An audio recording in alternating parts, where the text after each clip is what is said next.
The Palestinian Authority recently arrested a young man for contempt of religion and questioning the existence of God Almighty. Apparently, this kid made a lengthy YouTube clip, and he argued that God is, quote, in the imagination of the weak. Here, big guy. And that, quote, there is no realistic God in the world of art. So apparently he was talking about how it's fine when people draw Muhammad. Calm the fuck down, everybody who's angry about it. Another point where I agree with him 100%, and I think a lot of moderate Muslims would agree with him 100%. They just don't care if other people draw Muhammad. And here's my favorite, quote, religion is the opium of the people. So he basically took a Karl Marx quote there. But nonetheless, I think it's true again. So he was arrested. He was arrested for basically doing what I do. He just did what I do in a region of the world where what I do is not tolerated and there's no freedom of speech and no freedom of expression. Now, here's why this is extra depressing. It wasn't Hamas. Like, it's not Hamas that found this guy and arrested him. No, it was the Palestinian Authority, which is controlled by Fatah. They're supposed to be the better people. They're the people who aren't Hamas. They're the people who are way more secular. They're the people that we're supposed to be able to do business with and work with and negotiate with.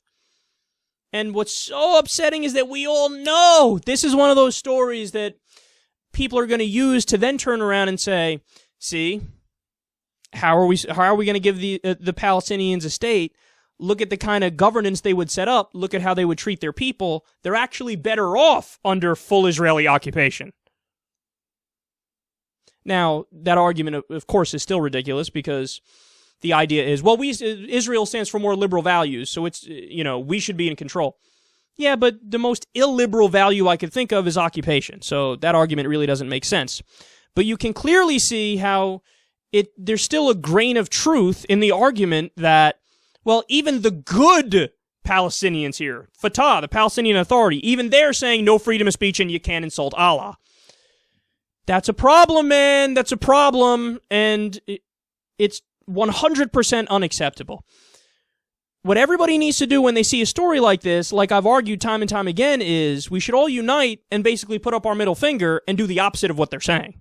It would be fantastic if everybody in the region said, oh, really? So we're not allowed to do that? Well, watch us do it. Whether they all draw Muhammad in protest, other Muslims, I'm saying, draw Muhammad in protest, or they all release a little YouTube video that says, we stand with this guy. I don't know his name either. I don't think the name was mentioned in the article, but we stand with him. We're on his side. You cannot do this. You're not supposed to be Hamas. You're supposed to be better than Hamas. This is something that unfortunately makes it a hell of a lot easier for right-wingers in America and right-wingers in Israel to say, see, they are primitive. Look at their primitive ideology. And guess what? On this particular issue of freedom of speech, apparently it is true that they're not on the right page. It's not me saying that. It's their own actions which are proving that. Again, that doesn't justify occupation. The Palestinians, of course, still deserve a state, and that's the only way to get anywhere near peace.